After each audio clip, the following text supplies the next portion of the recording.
Hola, ¿qué tal? Bienvenidos, aquí comienza la jugada. Una semana para el Valencia no buena. Volvimos a los vicios antiguos, ¿no? De llegar poco, de que nos hacen un gol no podemos remontar. El Levante perdió, no tuvo la suerte esa que siempre se le da al Levante, ¿no? Erró un penalti, Barral tuvo un mano a mano increíble. El Elche empató, volvió a jugar bien, Ojo, un partido difícil, un partido de campeonato, un campeonato de mantener la categoría. El Villarreal empató también, 1-1 con el Athletic de Bilbao, se están jugando otras cosas.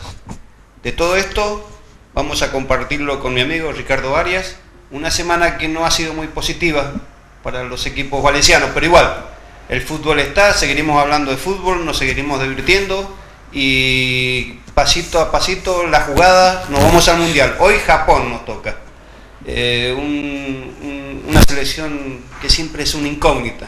Bueno, al final le brindaremos toda la información que hemos tratado de recabar para todos ustedes. Hermano, ¿qué tal? ¿Cómo estás?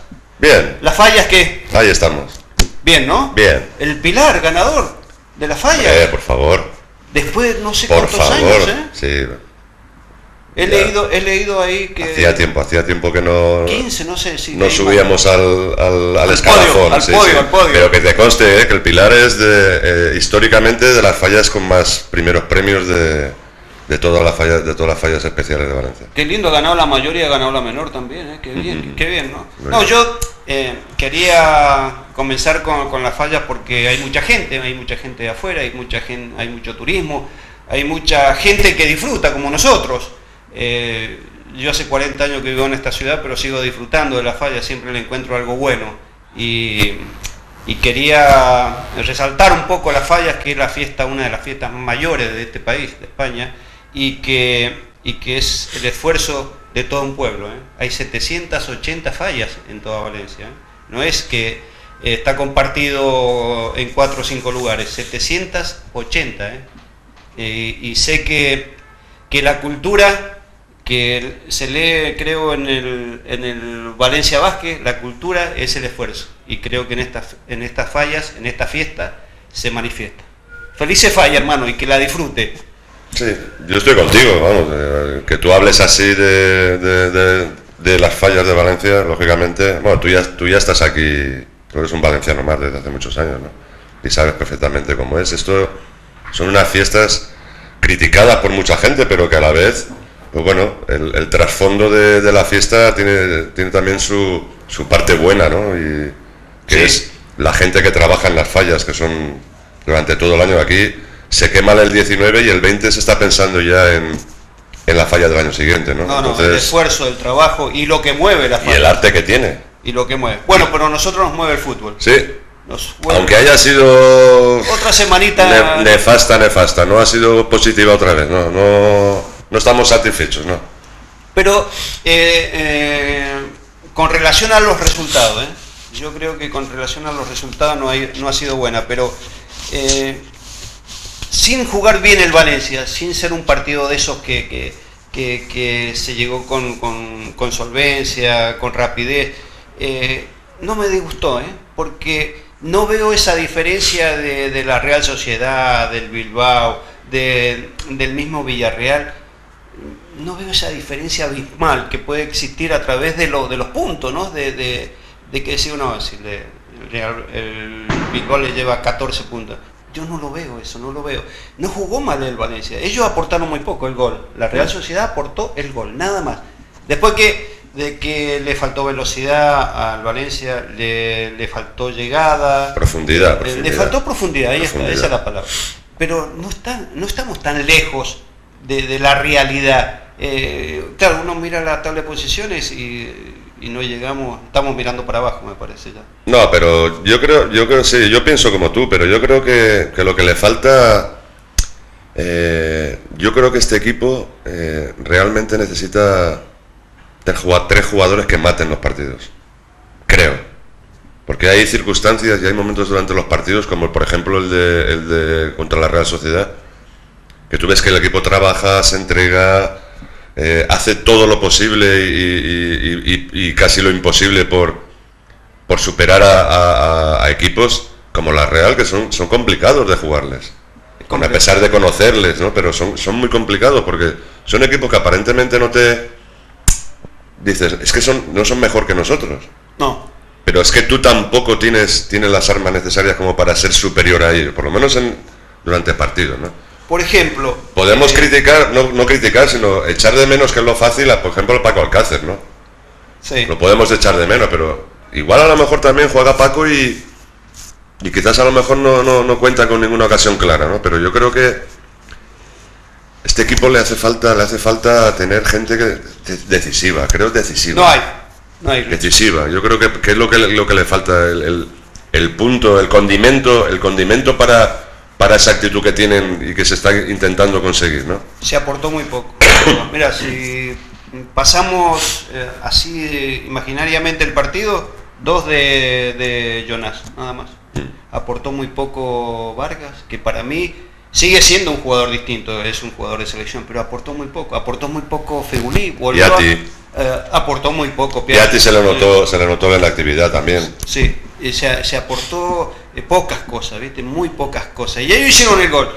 Buen anticipo, muy bueno. Creo que se equivocó Sendero porque esas pelotas los centrales. Pero yo creo que no lo ve venir, Ten en cuenta que viene desde atrás. Pero igual él tiene que ir con semejante físico, tiene que ir por la por lo menos molestarle, meterle el cuerpo para que no remate. Porque fíjate desde donde remata, desde la frontal casi. Siempre, Richard, son virtudes los goles y defectos. Yo creo que el defecto fue de Sendero de no ir a buscar la pelota. Y después la virtud del anticipo, la velocidad de esos de 2 metros, y la colocó lejísimo allá en el segundo palo, que casi llega al... Esa es la única una diferencia. pena, porque Sendero se estaba haciendo y de hecho hizo muy buen partido, Sí. muy bueno. Yo creo que el mejor desde que está en el Valencia. Sí. El mejor. Y más que el día de Athletic Bilbao, más que el día que debutó. Le pone una presencia, una prestancia. No, además que la juega, no es que no es un jugador que le gusta manejarla bien y entregarla con facilidad, con comodidad al compañero, ¿no? Me gustó Keita a mí. Sí, para mí. Yo dije al principio cuando se contrató que era un fichaje acertado, que le iba a venir muy bien al equipo y de hecho lo está demostrando. Yo creo que me encantó Keita con relevos, con hasta defendiendo, con diálogo, lo ves hablando por toda la cancha con todos los jugadores. El maestro que necesitaba este equipo, después de poco Parejo, Mirá con relación a que la gente a veces dice, o los técnicos dicen, no, tiene que descansar. Vos fijate que Parejo descansó el partido anterior, tendría que haber sido el que aportara esa cuota más de sacrificio, y sin embargo no lo aportó. Ahí está, los jugadores tienen que jugar, Richard, todos los partidos, todos. Sí, pero mira, Darío, fíjate una cosa. Dani Parejo, cuando tiene un jugador como Keita por detrás, juega mucho más liberado. Sí, señor. Pero después hay que contar la otra parte, que es qué es lo que juega por delante de Dani Parejo. Que yo creo que él con Jonas, esa dupla, él debe tener gente con más chispa, con más rapidez, con más movilidad por delante. Jonas es mucho más estático. Yo casi hubiera preferido que jugara Vargas por detrás y Jonas delante. Es un jugador que no... Sí, se cambiaban, pero es como tú dices, claro, de delantero ahí bien de punta, Jonás no pesa. Sí, pero tampoco tiene que trabajar tanto. Claro, y... A Jonas no le puedes pedir que esté presionando y que te robe 10 balones en un partido porque no te lo va a hacer. Es que no te lo va a hacer porque no llega. Entonces yo prefiero tenerlo arriba como más estático y que esté mucho más cerca de las posibles ocasiones que se puedan tener, porque al fin y al cabo, como tú has dicho, las únicas dos ocasiones que tuvo el equipo las tuvo él. Entonces yo lo quiero fresco para esas ocasiones. A mí lo que de los movimientos de Jonás, los movimientos de Piatti, que aportó también muy poco, veo que no hay esa iniciativa que tuvo en los 3 primeros partidos Vargas, con sus movimientos, con su velocidad, con su ida al primer palo, de ir a buscar la pelota con una confianza. Me parece que eso lo está perdiendo, no sé por qué. Quizás se note la inactividad también que él tuvo, porque él llevaba mucho tiempo sin jugar, Pero cuando se nota esa inactividad hay que poner otras cosas, y Vargas no la está poniendo. No es el chico de los 3 primeros partidos. No sé, me parece que no encuentra el lugar ideal dentro del equipo. Yo creo que no, yo creo que a él no le gusta jugar delante. No, está claro. A él no le gusta jugar delante en punta. Me da la sensación de que a él le gusta venir atrás y recibir y darse la vuelta y encarar y marcharse en velocidad, porque lo bueno que tiene, una de las cosas buenas que tiene es que en carrera es rapidísimo. Rapidísimo. Y para mí, yo creo, yo por los gestos, por la forma de cuando le ves la cara, cuando le enfocan de cerca y tal, le ves que sufre demasiado, que no acaba de disfrutar jugando ahí delante, pegándose con la gente, no.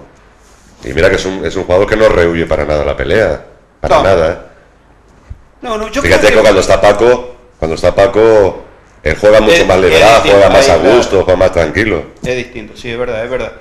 Pero me extraño la baja producción porque él tiene que aportarle mucho más al equipo, porque es un jugador importante para el equipo, es un jugador de selección.